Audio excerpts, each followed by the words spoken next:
We thought it would be an appropriate time to start ramping up the talk about this Ohio State season. No better guy to have in than Steve Helwagen for Bucknuts.com.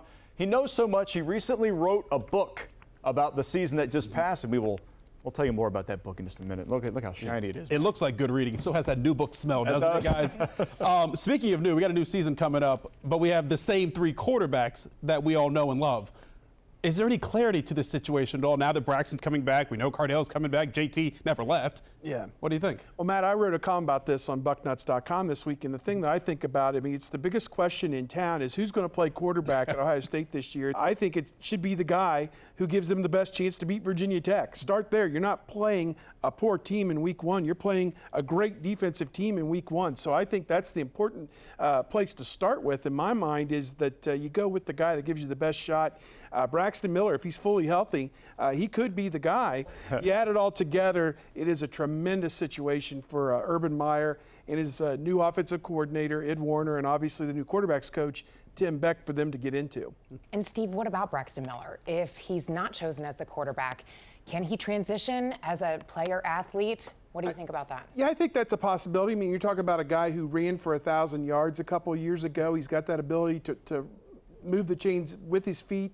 The question is whether his shoulder is healed enough for him to play the quarterback position. I think they're going to come up with a lot of unique ways to use all three of these guys and probably use two of them on the field at the same time. None of this can interfere with the team dynamic and competing for another national championship. So you brought this book with you today. It is literally just out of the box. It's called Undisputed Champions. It's a recap of last season. You did a great job of talking to a lot of players after the season, getting their thoughts and reflection of the season. And we brought up a particular moment in last season that we wanted to point to your attention, because this is a fascinating story and one that I did not know after the Sugar Bowl last year.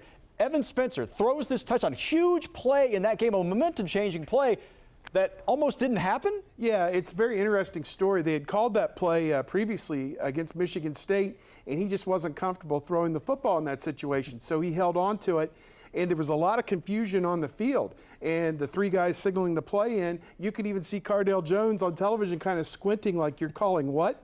You want Evan Spencer to throw the ball? So they get to the sideline, they call timeout. He says to Zach Smith, the receivers coach, you really want me to throw this ball? And Zach said, yes. Either you throw a touchdown or you throw it away. And obviously, he put it where only Michael Thomas could get it. He climbed the ladder, got it over the defensive back, and somehow by about that much, got it not even less than that. But congratulations on the success of the book. Just out now, and where can people get it? Bucknuts.com? Yeah, come to Bucknuts.com. We have all the information there on the front page on how to get a hand of a copy of this book. Thank you for coming on. Yep, thank you. We're going to see you way too much over the next 5 months. Enjoy the downtime you do have. So we'll take a quick reprieve, and we'll all gather back. Please. Steve Helwagen for Bucknuts.com.